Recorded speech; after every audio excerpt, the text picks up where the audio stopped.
Tenemos que tener una visión. ¿Han rezado ya, no? Sí. Una visión amplia de lo que es la carta a los hebreos. Y por esa razón, al principio quisiera con ustedes un poquito ver qué es la carta a los hebreos en general, y después me voy a detener en el capítulo 11, que es el capítulo que ahora estamos invitados a estudiar. Vamos a comenzar. He puesto ahí como subtítulo una exhortación a ser creyentes. Entonces vamos a rezar. Pónganse en pie. Pensé que había hecho así. Ya, está bien. Antes que rezarse, ¿no? Vamos. Así el Señor también me ilumina para poder, al menos, expresarme con claridad y con sencillez. En el nombre del Padre, y del Hijo, y del Espíritu Santo. Amén.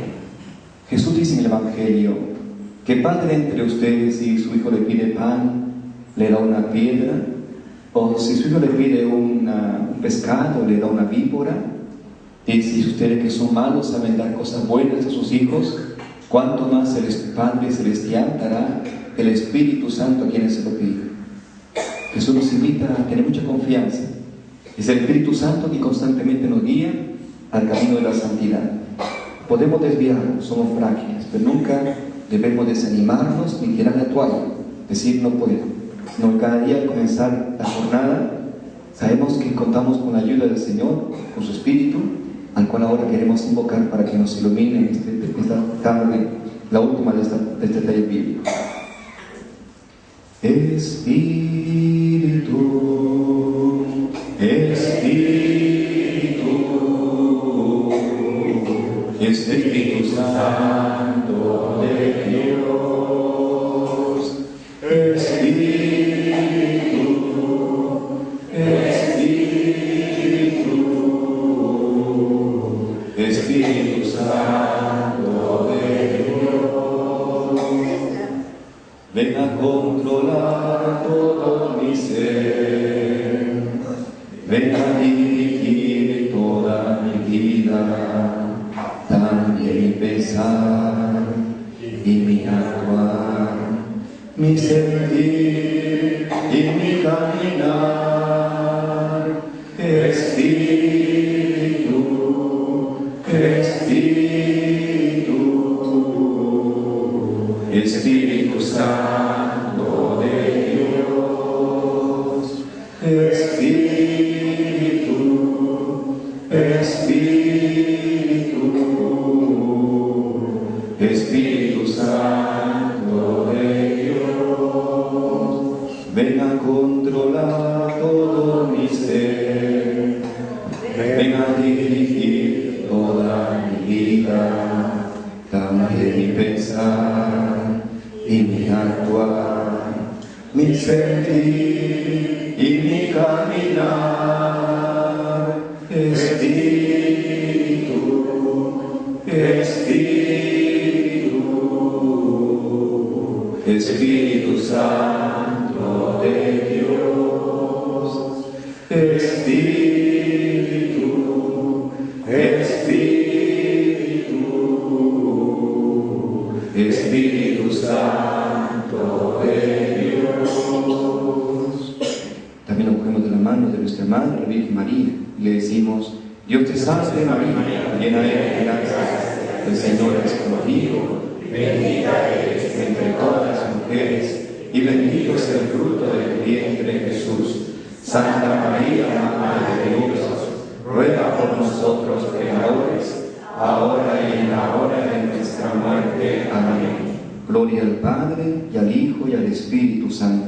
Como en el principio, ahora y siempre, por los siglos de los siglos. Amén. En el nombre del Padre, y del Hijo, y del Espíritu Santo. Amén. Tomen asiento, amigos. Bien, ahora vamos a adentrarnos en el estudio de la carta a los Hebreos. Primero, nos hacemos la pregunta: ¿quién escribió esta carta? Los biblistas dicen que leyendo esta carta ven que es impensable que Pablo pueda ser el autor. Durante mucho tiempo en la iglesia se pensaba que la carta a los Hebreos había sido escrita por Pablo, pero después los estudios van concluyendo concluyendo que no es Pablo el autor. Y se ve claramente cuando leemos las cartas de Pablo y las comparamos nosotros mismos, podemos hacer la comparación. Corintios, la carta de Filemón, vemos que es distinta. La carta de los Hebreos es totalmente distinta. Así que dice su visión acerca, en esta carta vemos a un autor que tiene un conocimiento grande de la Sagrada Escritura, conoce la Sagrada Escritura. También tiene una visión amplia de la historia de la salvación. Son características que notamos en esta carta a los Hebreos: la grandeza y la humanidad de Jesucristo, sumo sacerdote. El tema central, uno de los más centrales, que es el corazón de esta carta, es que presenta a Cristo como sumo sacerdote, el sacrificio de Cristo. Hace la comparación entre el sacrificio de la antigua alianza y la superioridad del sacrificio de Cristo. Eso lo vamos a ver después, ¿no? Luego, entonces, es imposible que el autor sea Pablo, aunque dicen los biblistas que hay argumentos, hay puntos en los cuales coincide con el pensamiento de Pablo, coinciden. Así que pareciera que quien escribió esta carta conocía a Pablo, lo habría escuchado, pero no es Pablo. ¿De acuerdo, amigos? Entonces, la carta a los Hebreos antes se llamaba, así cuando leemos en la liturgia, si le decimos San Pablo a los Hebreos, sería equivocado. Por esa razón ustedes han escuchado en la liturgia, se dice solamente lectura de la carta a los Hebreos. Así se dice, nada más. Bien, avanzamos un poquito.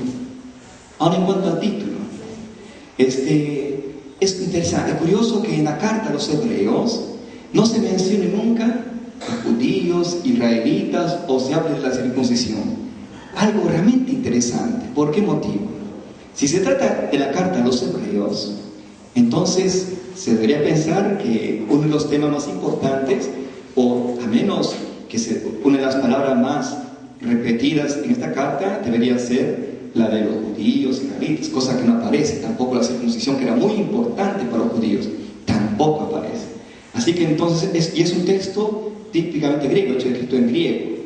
Entonces se trata de mantener, más bien de cristianos, a quienes exhorta a mantener su confesión cristiana. Entonces, la carta de los Hebreos es ante todo una exhortación, una palabra de ánimo a cristianos, animándolos a que mantengan su fe ante las dificultades que están viviendo. Eso sí, ya vamos pensando que la carta de los Hebreos es esto, es una exhortación en la que el autor sagrado anima a los cristianos a mantener la fe que ellos han recibido. Bien, entonces, si se carta a los Hebreos, entonces a los Hebreos no es tanto a los Hebreos, es a cristianos, ¿de acuerdo? Entonces, es una carta que no es ni escrita por Pablo, ni dirigida a los Hebreos, es dirigida a los cristianos. Podremos cambiar de nombre entonces, pero ahí nomás, porque si no estamos perdidos. Ya se conoce así y se queda así. Pero sepan ustedes que es dirigida a cristianos. Sigamos. ¿Para quién se escribió esta carta? Un poquito va por el tema, para lo mismo. Entonces decía que son cristianos que desde hace tiempo no han conocido al Señor. Entonces ellos, básicamente, muchos de ellos no han conocido al Señor, digamos, personalmente, no lo han conocido. Según lo que los biblistas dicen, estudiando el texto, no es que ellos, estos cristianos a los cuales escriben esta carta, hayan conocido al Señor, no lo han conocido. Están los capítulos y los versículos en donde habla de esto. Al comienzo fueron generosos en la persecución. Estos cristianos, al principio, afrontaron con generosidad, con valentía, con honor la persecución. Al principio. ¿Qué pasa ahora? En la actualidad, el autor sagrado les llama la atención. Le dice que pareciera que ya han perdido un poquito la madurez. Pareciera que a ustedes hay que hablarles como a los niños. Ustedes no son capaces de alimento sólido. Le vamos a dar leche para que tomen. Entonces, como que va a hablar de cosas básicas para animarlos, como que vamos a retroceder porque ustedes se ve que están un poquito muy inmaduros. ¿Por qué razón les anima esto? Porque están corriendo el riesgo de desanimarse. Son cristianos que están a punto de tirar la toalla, de dejar su fe, de apostatar. ¿De acuerdo? Como está aquí en la última parte. Entonces esta carta muy bien podría caer para todos nosotros que hacemos un camino de fe y que a veces por las circunstancias adversas estamos tentados a tirar la toalla frente a los problemas que nunca faltan, dificultades, o también la misma experiencia de nuestra fragilidad. ¿Me están escuchando allá atrás? ¿Se escucha? ¿Sí? ¿Se escucha bien? Nos puede hacer tentar a tirar la toalla, decir, no sirvo, está de más, basta, me quedo así. O me resigno a no continuar en este camino de fe. ¿De acuerdo, amigos? Así que una carta muy, muy nuestra, es para nosotros, es para todos los que estamos, al menos, creyendo en Cristo, ya que nosotros no hemos visto a Cristo personalmente, ¿no es cierto? Y quizás cuando comenzamos éramos generosos. Quizás con el tiempo a veces como que ya uno se cansa y ya no quiere, dice ya es demasiado, ya hay no más. Es como que ya tengo 50 años, cuando me acuerdo comenzando 17 era más generoso. Ahora como que ya me canso, el colmo, la mente. Y los 50 años todavía estamos en la plenitud de la vida, podría dar mucho más todavía, ¿no es cierto? Hasta los 60, ¿no? Después ya se comienza a bajar un poquito nomás, no mucho. Vamos avanzando. Otro punto. Ahora, ¿cuándo fue escrita esta exhortación? Le damos exhortación más que carta, porque si ustedes ven la carta de Pablo, cómo comienzan, ahí tiene un cuerpo, la despedida, saludos, son cartas o epístolas, también la llaman más epístolas. Hay una diferencia, le llaman carta cuando una carta a un amigo, una cosa, como Filemón, por ejemplo, Filemón, una carta escrita, no se ve que es una cartita bonita, pequeña. Epístola la llaman cuando continúa la enseñanza doctrinaria, es casi una enseñanza. En cambio, aquí la carta a los hebreos no comienza como una carta, comienza directamente al tema, hablando de cómo se inició la revelación, cómo fueron los pasos que Dios fue dando para darse a conocer a nosotros. Así que es más que todo una exhortación. Los biblistas dicen que pareciera que fue una especie de homilía escrita que tenía que leerse a la comunidad, pero fue una homilía, una enseñanza, una exhortación, y que fue escrita más o menos inclina que una fecha poco anterior al año 70, dicen así, más o menos es la fecha que consideran que fue cuando fue escrita esta exhortación a los hebreos. Sigamos otro diapositivo. Aquí viene lo que estaba diciéndoles. ¿Se puede llamar carta a los hebreos? Bueno, en la liturgia se llamará así, sí. No se puede cambiar ahora que no, exhortación, no, es una carta, se deja así. Pero las características para ser carta o epístola no las reúnen. Esta carta es distinta, totalmente distinta. Es hermosa, bien escrita, es un griego bastante pulido, bien hecha la cartita. Entonces más se inclinan por considerarla una homilía o una exhortación, un sermón escrito para cristianos que se encuentran desorientados. Pasa en nuestra vida, hermanos, que a veces podemos estar en la misma situación nosotros, ante situaciones actuales en las que vivimos, en las que hay tantas cosas, pareciera que lo que antes era más estable, lo que antes era más claro, ahora con tanta información, es un bombardeo de informaciones por todas partes. Uno tiene que preguntarse ¿a dónde vamos como sociedad? ¿A dónde vamos como iglesia también muchas veces? No, cuando a veces se puede ver errores, equivocaciones. Es como que estamos pasando esto así. Por esa razón el Papa ha escrito esta hermosa encíclica, que ustedes están comprándola, si no la comprado, cómprenla, Lumen Fidei, la luz de la fe, para decirnos a nosotros que si tenemos algo que nos ilumina, que puede darnos una visión clara al futuro, una visión de esperanza, es la fe. Es la fe. Es la revelación de Dios, que la palabra que nos ha anunciado el Señor y que para nosotros cristianos es nuestra guía, nuestra forma de vida. ¿Me están siguiendo, no? ¿Están siguiéndome todos? Pasamos a otro punto. Ahora bien, la estructura básica, hay varias formas de estructurar la carta a los hebreos. Esta me pareció más bonita, más simple, porque había unas más complicadas, más variadas, así que era más detalle, más... En cambio, esta me parece que podría ser así. Hay varias partes en el tema. La primera, del capítulo 1 al capítulo 4, la revelación en el Hijo. Se presenta al Hijo, Jesucristo, ¿no? Como el que ha venido a revelarnos plenamente la palabra de Dios, el que es superior a los ángeles, el que superior a Moisés, el Hijo, Jesucristo.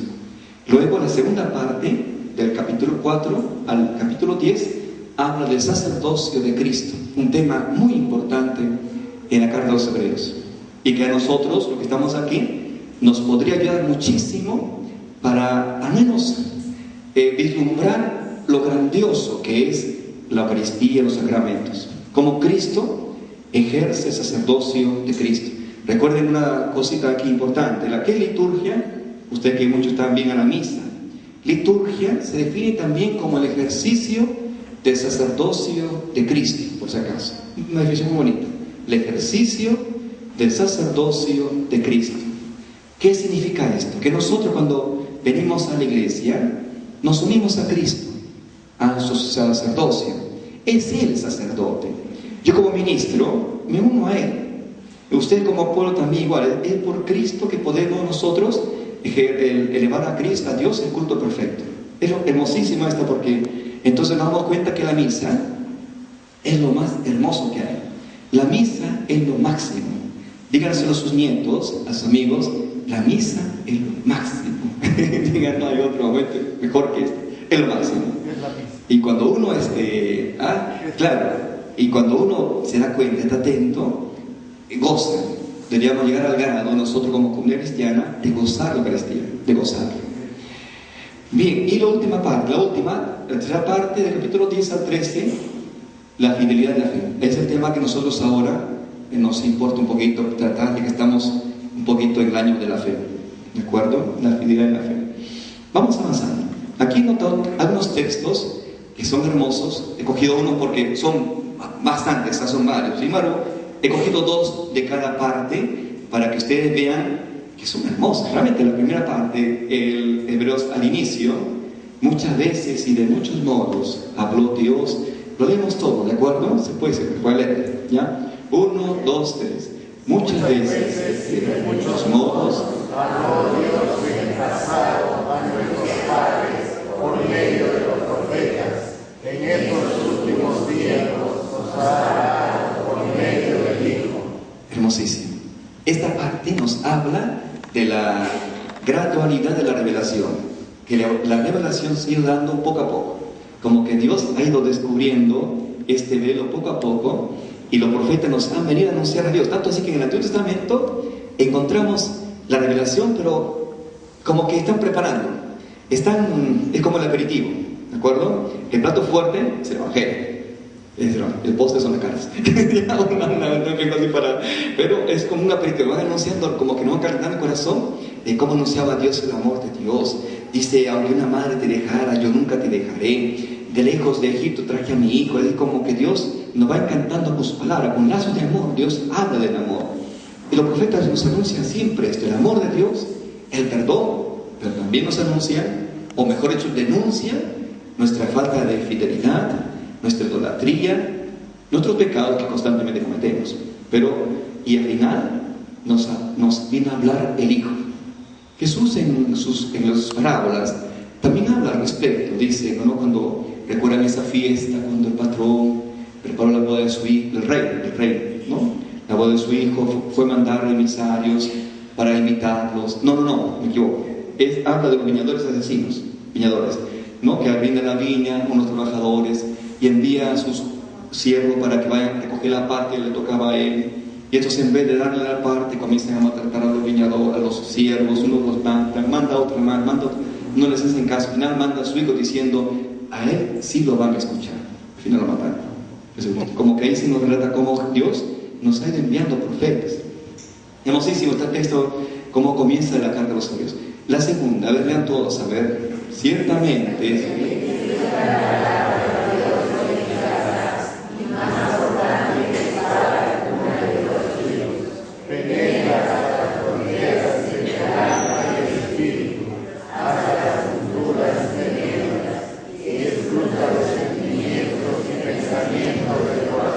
un texto muy hermoso del texto de la carta de los Hebreos, en la que nos habla de cómo la palabra de Dios es viva y eficaz. Y usted, cuando diga a su hijito, cuando hable con ellos, la palabra de Dios no es distinta a cualquier palabra humana, porque las palabras humanas se quedan en la historia, son atrapadas por el pasado. El tiempo las agarra y ya queda el pasado, ¿no? Está lloviendo, estoy sudando.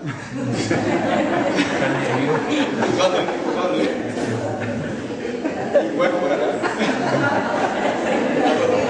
Está cayendo el techo, padre. Entonces, dígale que las palabras de los hombres son palabras. ¿Qué pasa? Pueden ser muy bonitas, pero al final, ¿qué deben pasar? En cambio, la palabra de Dios es un libro que está leyéndose hasta este año y sigue siendo una palabra viva. Cuando uno la lee con el corazón abierto, es un mensaje vivo, es decir, no es del pasado. Y es eficaz porque si nosotros la cogemos de verdad, con corazón grande, transforma totalmente nuestras vidas. Como lo hizo en los santos. Ellos acogieron esta palabra, la pusieron en práctica, su vida cambió. Si nuestra vida continúa así es porque a veces como que nos cuesta ponerla en práctica. Es viva y eficaz, ¿eh? Depende de nosotros. Y penetra lo más profundo de nosotros, esta palabra. Así que en la misa, cuando vamos a la misa y es proclamada la palabra, esta está ahí. Entonces nos... gracias. Será mi sudor. Puede ser, no sé. Aquí está ahora. Ya. Y como le decía, en la misa, si están atentos, si estamos atentos en la Eucaristía, esta palabra que es proclamada es como una espada. De por sí, a veces en la misa deberíamos salir un poquito dolidos, como que a veces, caramba, realmente no estoy portándome bien, debo cambiar de vida. Entonces la palabra está actuando en tu vida y te va Dios a ayudar a cambiar con su gracia. Un texto de la primera parte, ¿eh? Habla de presenta al Hijo. Esa palabra, ¿quién es? Es el Hijo, Jesucristo. Jesús es la palabra viva y eficaz. Segunda parte, vamos a ver otros textos ahora, segunda parte. Aquí un texto largo, pero el segundo me gustó mucho. En la primera, pueden leerlo, a ver, 1, 2, 3. Teniendo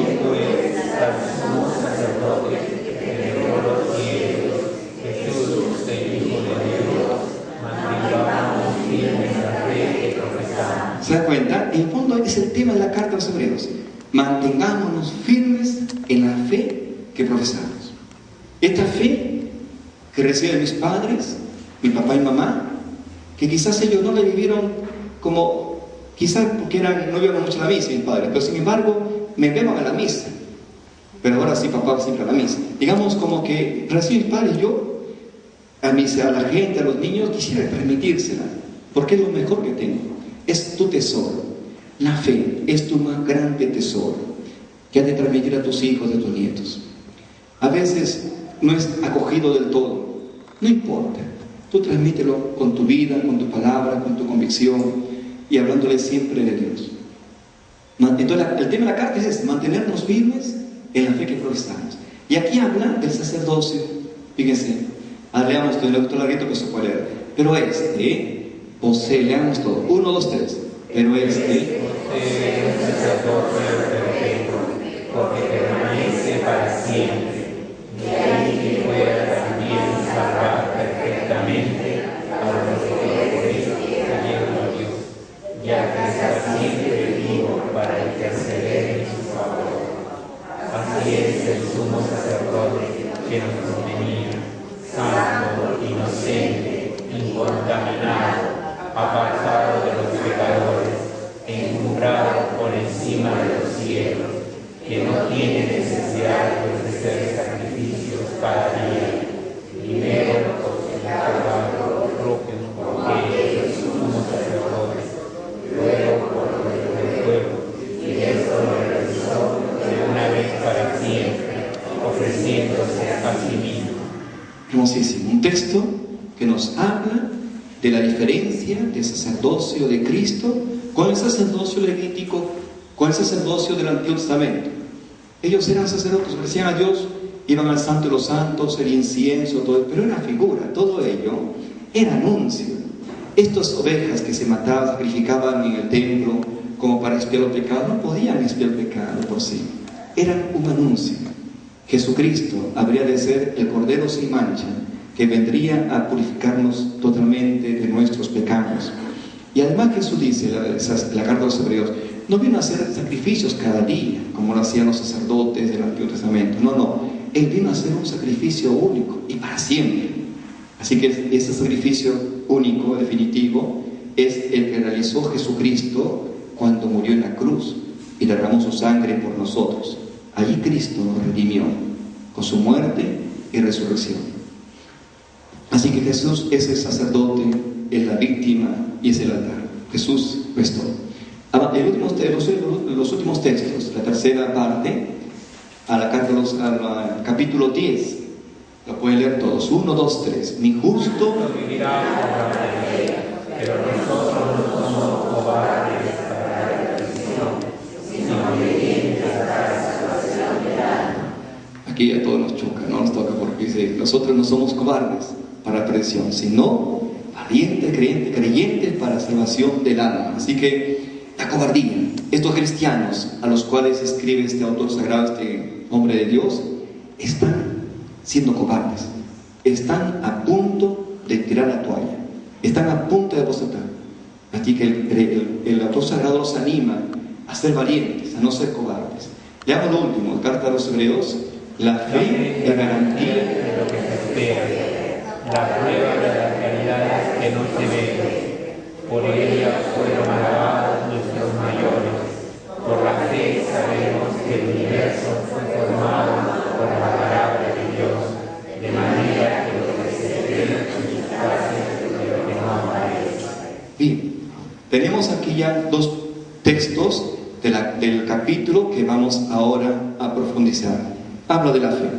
La fe, que dice que es garantía de lo que se espera. Más que una definición de la fe, se le llama algo ¿cómo se le llama? Presenta la fe en su carácter histórico. Es decir, los creyentes fueron aquellas personas que fueron capaces de ver a Dios y contemplar sus promesas más allá de las realidades que ellos vivían. Lo vamos ahora a profundizar en la siguiente diapositiva. Vamos a comenzar aquí. Pasa la otra parte. Bien, nos centramos ahora al capítulo 11, ¿de acuerdo? ¿Qué hora es? El tiempo, sí, el tiempo. Ya, estamos bien. Vamos ahora a lo que es la definición de la fe. La fe es el soporte de las realidades que se esperan y prueba de las que no se ven. Gracias a ella, los antiguos quedaron acreditados, dice la carta de los Hebreos. Es una definición que constantemente nosotros usamos acerca de la fe. La fe entonces es considerada como una actitud del hombre frente al mundo futuro e invisible del cielo. El creyente es quien está firmemente persuadido de la existencia de esa patria superior y no se deja ofuscar por el mundo aparente de la tierra. Entonces el creyente, el hombre bíblico, el que cree, no se deja engañar.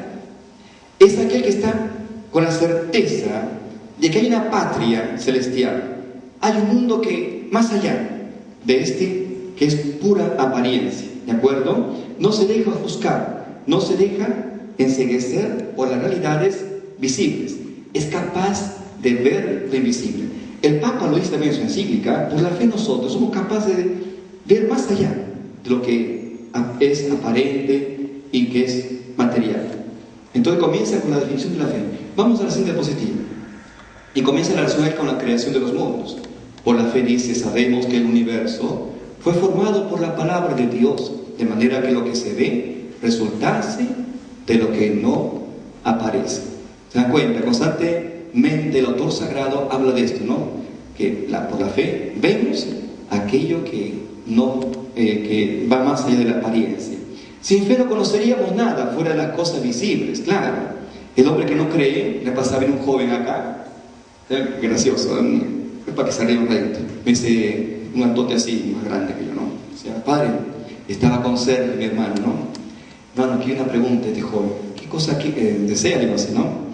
¿Puedo ser padrino de confirmación si no soy creyente? No, ni hablar. Ni hablar. ¿Cómo va a ser padrino si no cree? Se supone que el padrino es aquel que cree y que va a ayudar a su hija a creer. Tú si no crees que va a ser padrino. Pero me hacía una pregunta, ¿no? Un poco tonto, porque si no se creyente, ya debes darte cuenta, si no es creyente va a ser padrino de confirmación. No podría ser. Así que el creyente es capaz de ver más allá. Más allá. Sin la fe, entonces pensaríamos que todo solamente lo real es esto, lo que se puede tocar. lo que se puede ver con estos ojos. El creyente es capaz de ir más allá. Con la fe, en cambio, se nos abren los ojos del Espíritu, de modo que podemos, por decirlo así, ver lo invisible, a Dios y sus bienes celestiales prometidos. El creyente es aquel que es capaz de ver más allá, más allá. Los santos en esto son nuestros modelos. San Francisco vio en el leproso a Cristo, lo abrazó y lo besó, y quiso que sus hermanos que entraban a la orden pudieran hacer esta experiencia con ellos. La Madre Teresa de Calcuta también veía en los más pobres de la India a Cristo y así lo atendía. Nosotros que estamos acá, si somos realmente creyentes, deberíamos percibir la presencia de Dios en todos los acontecimientos de nuestra vida, constantemente, los problemas, en las enfermedades, en los trabajos, en los hermanos, aún aquellos que realmente a veces nos hacen la vida imposible. Está Jesús ahí, aunque no parezca mucho, no parece, pero ahí está presente. Vamos a ver, sigamos adelante. Aquí comienza en la carta de los Hebreos un relato de los grandes creyentes, comenzando con el primero, que es Abel. Ahí está en letras verdes lo que era Abel, cómo ofreció Abel. Cuando era chiquito me acuerdo que el maestro de religión me enseñaba, ¿no?, que Abel ofrecía lo mejor del ganado, mientras que Caín me decía, ofrecía lo peor. Así que a Dios le agradó más el sacrificio de Abel porque daba lo mejor del rebaño, ¿no? Así decía cuando era niño. Pero vamos allá. A Dios agradó el sacrificio de Abel más que el de Caín, claro. Y por esa razón fue acreditado como justo. Y luego dice, y por esta misma fe sigue hablando aún después de muerto. Entonces la fe hizo agradables a Dios los dones de Abel. ¿Podríamos nosotros para nuestra vida espiritual sentir esto? Que mi trabajo, ¿recuerdan al padre Carlos Rosé cuando vino acá? Estuvieron en la charla, dijo de los laicos algo muy bonito. ¿Alguien se acuerda de los laicos? ¿Cómo ofrecía el laico a Dios el culto, su culto? ¿Recuerdan o no? Lo ofrecía, ¿cómo ofrecían el laico el culto a Dios? Decía que el sacerdote, nosotros presbíteros, tenemos el altar, ¿no? ¿Recuerdan? En cambio los laicos, ¿qué altar tienen? El mundo. El mundo, bravo. Entonces yo ofrezco el pan y el vino, no son los dones, presento el pan y el vino, y por la palabra de consagración, ese pan y vino se convierten en el cuerpo, el pan de vida y la sangre de Cristo, cuerpo y sangre de Cristo. Y eso lo ofrezco a Dios como presbítero, con toda la comunidad. Y los laicos tienen como altar el mundo. Entonces decía el sacerdote, el padre Carlos, entonces su trabajo, sus sufrimientos, su enfermedad, los mismos achaques de la vida podían convertirse en una ofrenda agradable a Dios si lo aceptaban con amor, con serenidad, con paciencia. Entonces es sacrificio agradable cuando yo se lo ofrezco con amor a Dios, todo lo que estoy viviendo. En cambio, si vivo amargado, renegando, quejándome, se parece al sacrificio de Caín. Porque no es tan bueno, no es tan bueno. Es difícil, ¿me dejó entender o no? ¿Está claro lo que estoy diciendo? Así que es un reto para nosotros. Y dice acá, la fe es la fuerza misma que vence la muerte. Porque dice el autor sagrado que la sangre de Abel sigue clamando al cielo. Significa que por la fe, mi vida, mi entrega, sigue hablando a Dios. No termina. Por la fe vencemos a la muerte. La fe vence la muerte. Así, ¿no? Tiene una fuerza que vence la muerte. Pasamos a otro punto.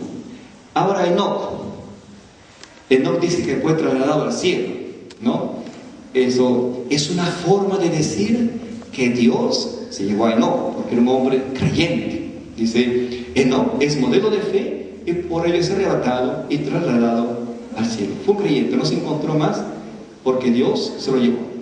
Digamos, un poquito una figura, parece que fue un hombre íntegro, que vivió su fe en Dios con mucha confianza, con mucha entrega.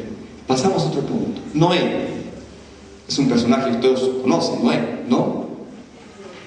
¿Saben cómo Noé fue salvado en su arca, ¿no? Por la fe, Noé, advertido por Dios sobre cosas que aún no se veían, con religioso sentido empezó a construir un arca para salvar a su familia. Por medio de esa fe, condenó al mundo y vino a ser heredero de la justicia según la fe. Imagínense a Noé. Ora y Dios le dice: haz un arca porque mira que va a mandar un diluvio a la tierra.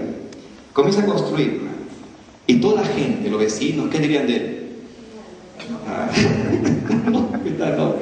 Sin embargo, esta acción de Noé fue un juicio. Aquí lo decimos al final, ¿no? Dice: por la fe somos instruidos sobre las cosas que no se ven.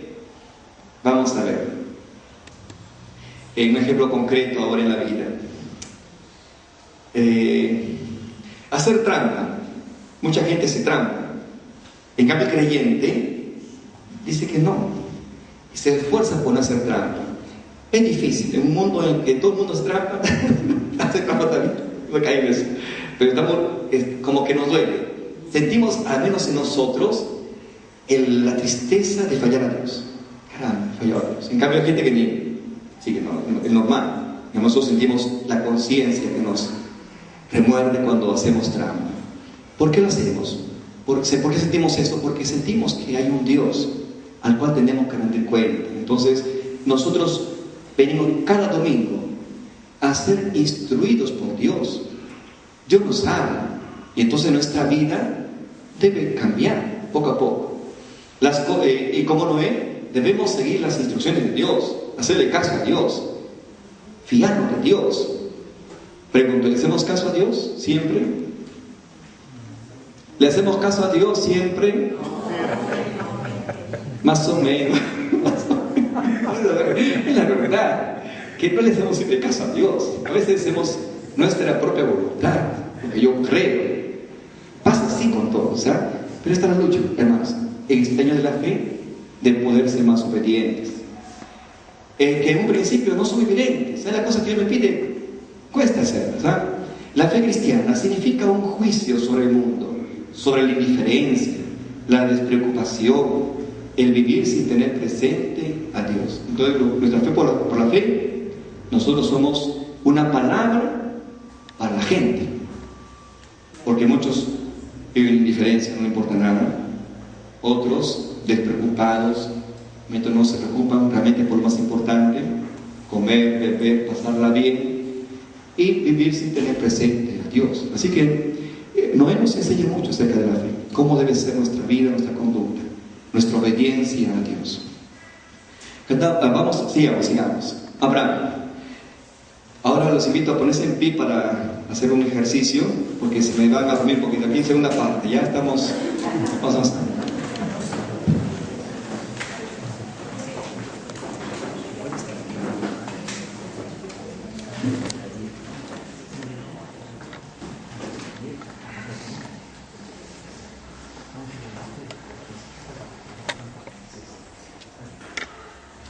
Y vamos a cantar un canto bonito, ¿ya? ¿Están bien o sienten frío? ¿Bien? Un cafecito. Hay un canto bonito, ¿eh? Yo edifiqué una casa. ¿Ya? Yo edifiqué una casa. Yo edifiqué una casa. Yo edifiqué. Era pistola roja. Era pistola roja. Sobre la que yo edifiqué, ¿ya? Yo edifiqué una casa, yo edifiqué una casa, el barro que edifiqué era pistola roja,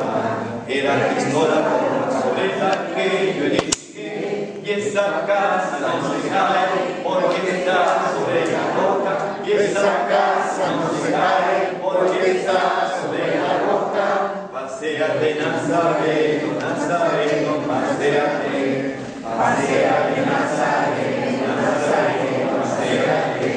Paséate, Nazareno, Nazareno, paséate, paséate, Nazareno, Nazareno, paséate. Y esa casa no se cae porque está sobre la roca. Y esa casa no se cae porque está sobre la roca. Se mueve la mano de Dios, que es tu mano bendita. Se mueve la mano de Dios, que es tu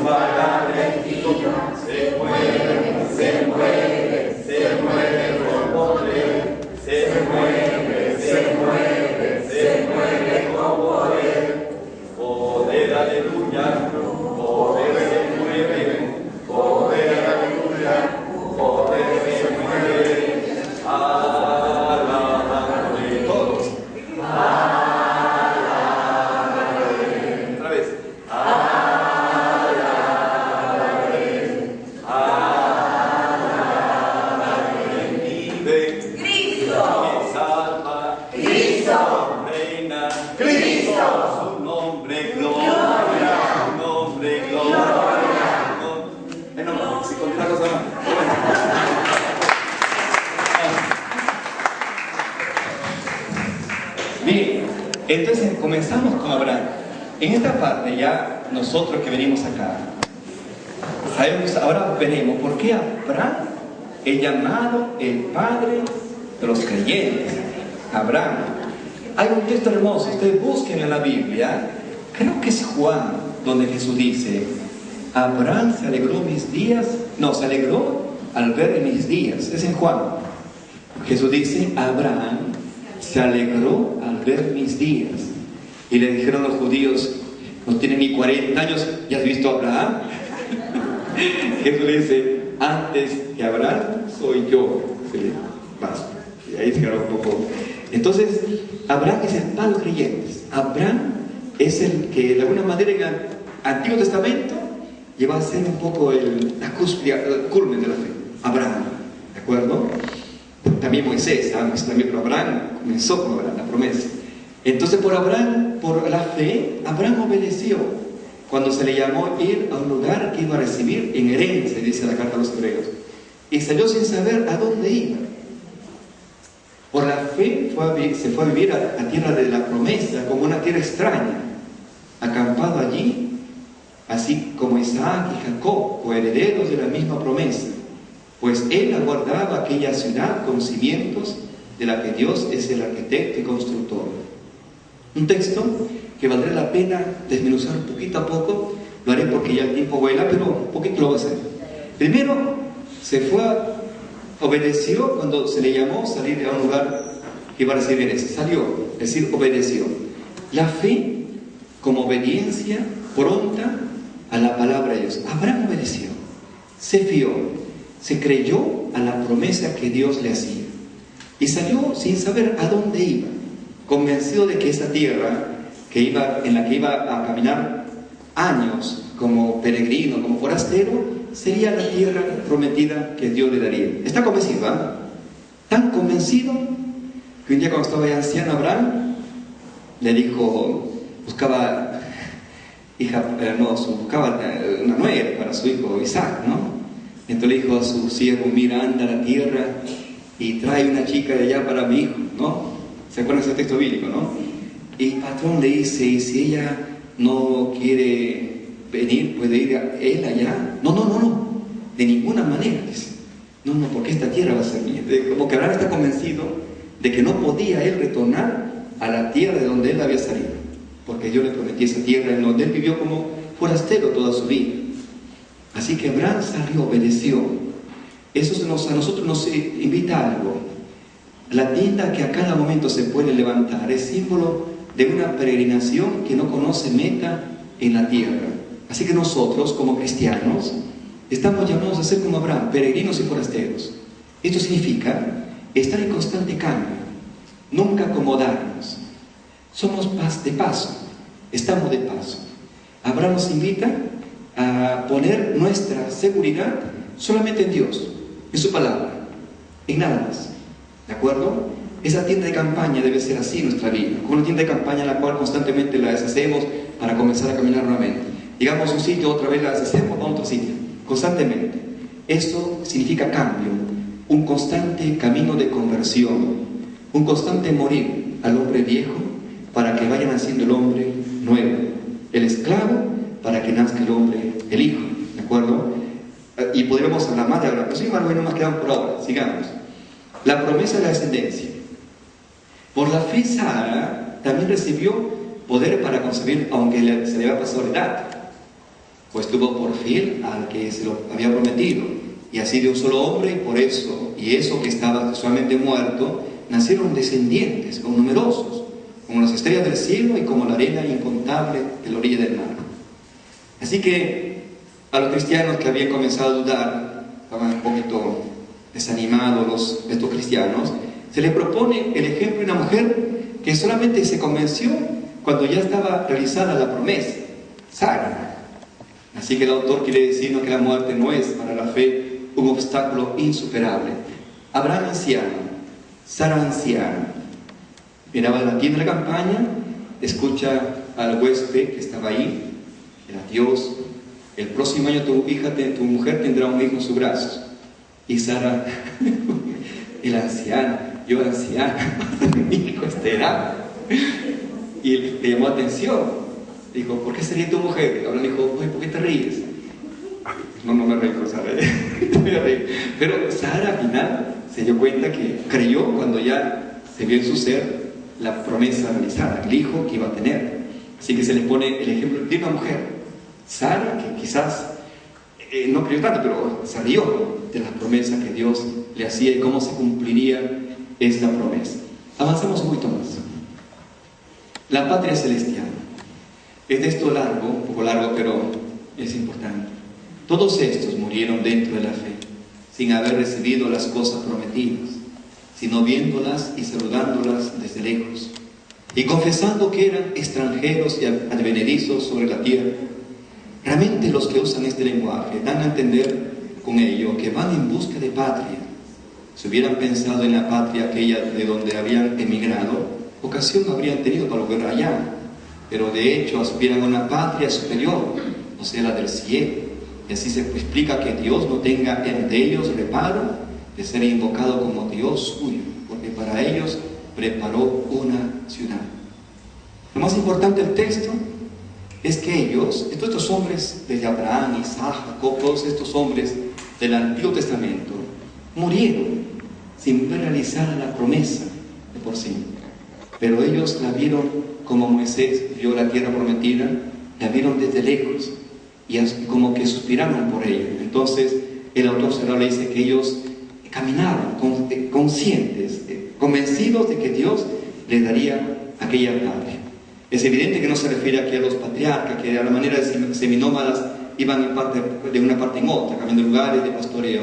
Dice, sino a todos los fieles, para quienes no puede ser la tierra una patria definitiva. Nos invita a nosotros, como le decía en la anterior diapositiva, a estar conscientes de esto, de que esta no es nuestra patria. Estamos de paso. Nuestra patria es el cielo. Estamos de paso acá, por la tierra. Estamos aquí para aprender a amar.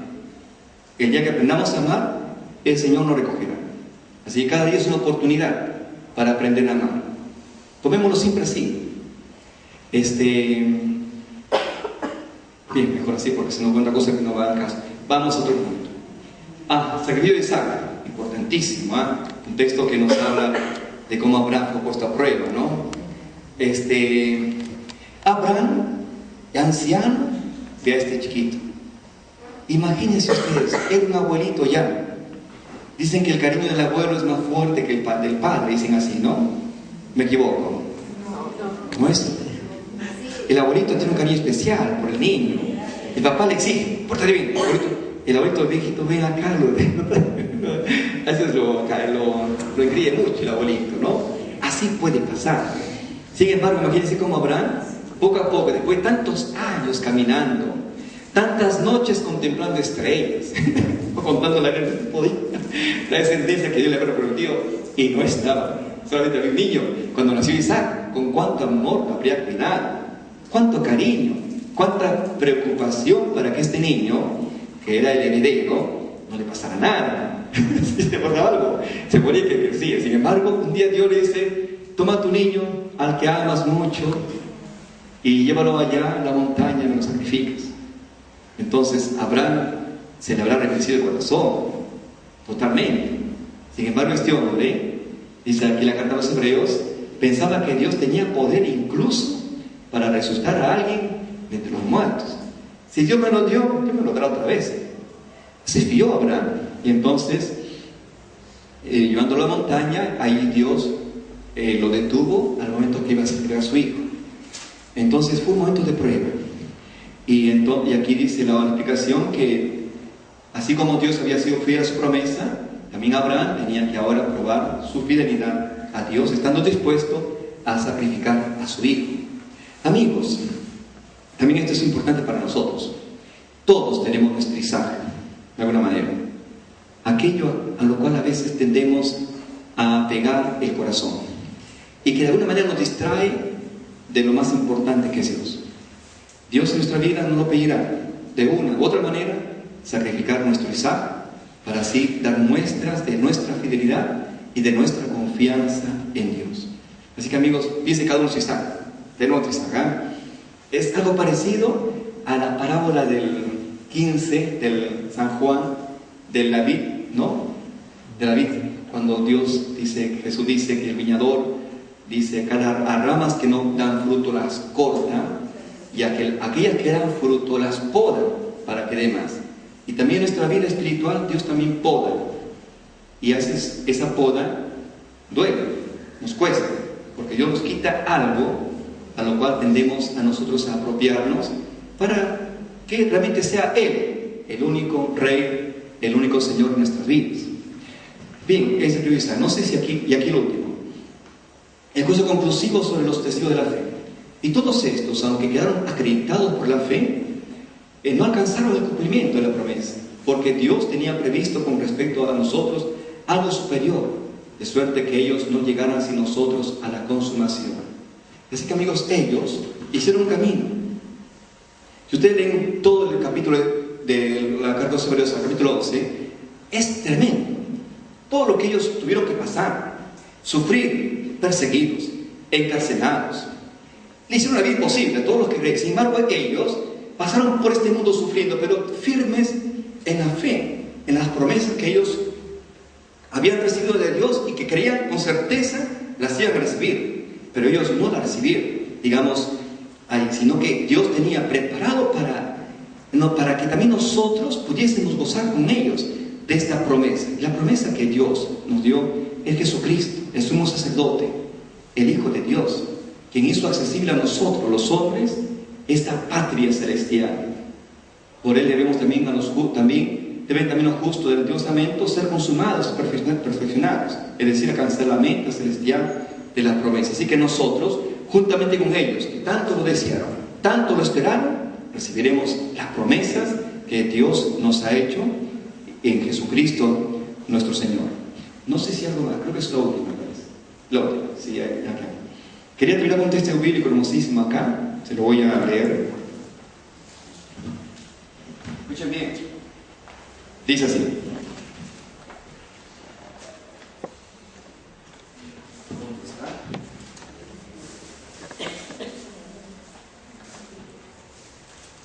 Aquí debe estar.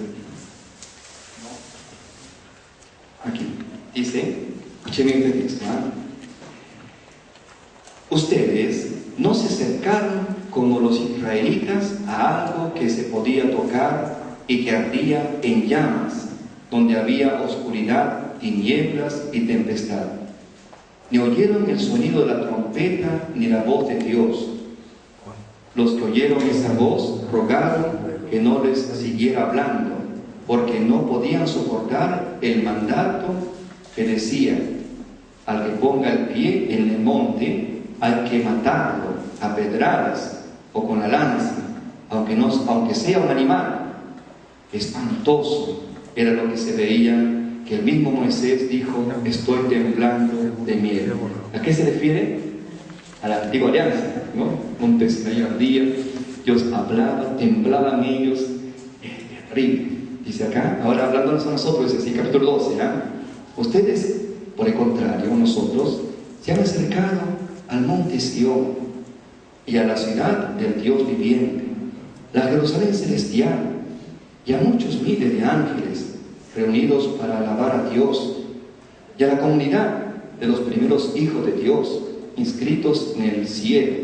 Se han acercado a Dios, el juez de todos, a los espíritus de los hombres buenos que Dios ha hecho perfectos, a Jesús, mediador de una nueva alianza, y a la sangre con que hemos sido purificados, la cual nos habla mejor que la sangre de Abel.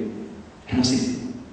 Y cuando venimos a la misa, nos vivimos este texto, porque ahí nos acercamos, y los ángeles están ahí, los santos, aún con nosotros cantamos Santo, Santo, Santo, ¿no? El canto hermosísimo antes de la consagración.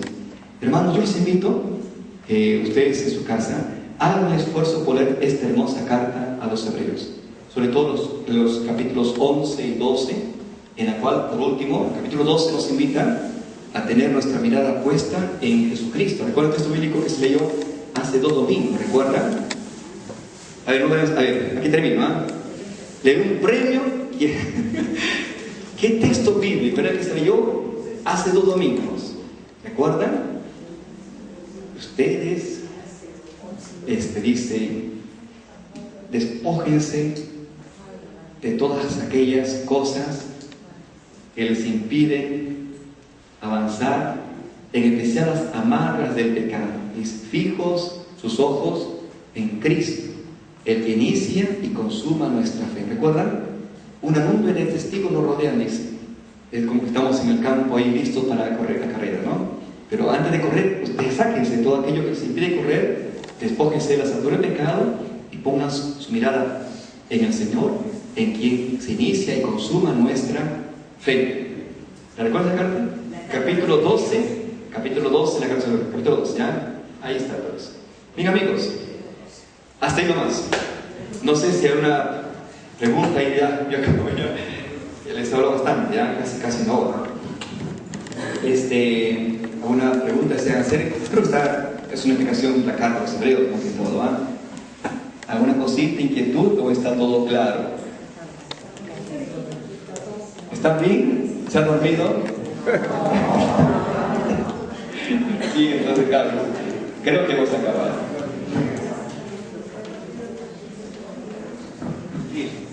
Bien, hermanos, un fuerte aplauso para nuestro hermano Edgar.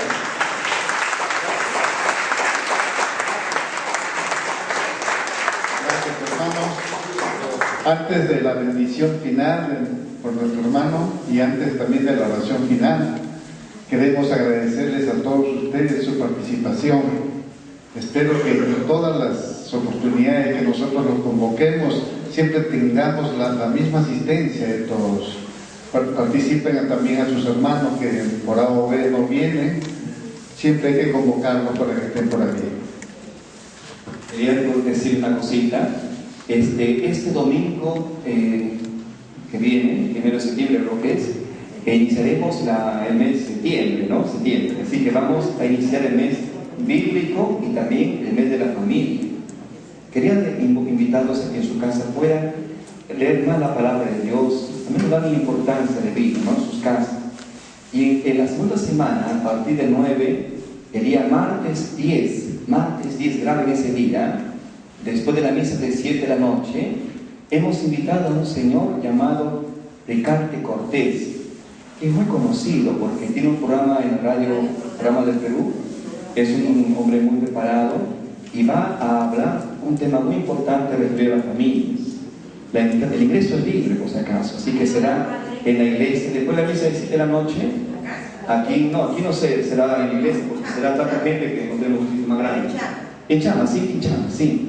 El día martes 10, después de la misa 7 vienen y se quedan allí, y es un psicoanalista, el caballero, muy bueno, va a hablar sobre las familias. Por si acaso para que lo sepan. Después de la misa de 7 de la noche, seríamos el golpe de 8, será de 8 hasta 9:30 de la noche, pienso máximo será esa hora, ¿ya? Están todos invitados.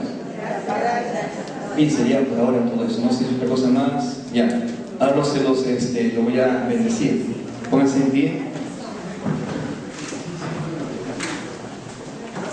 Una oración a nuestra Madre. Vamos a pedir a nuestra Madre que nos acompañe siempre en su caminar de día. Dios te salve María, llena de gracia, el Señor es contigo, bendita eres entre todas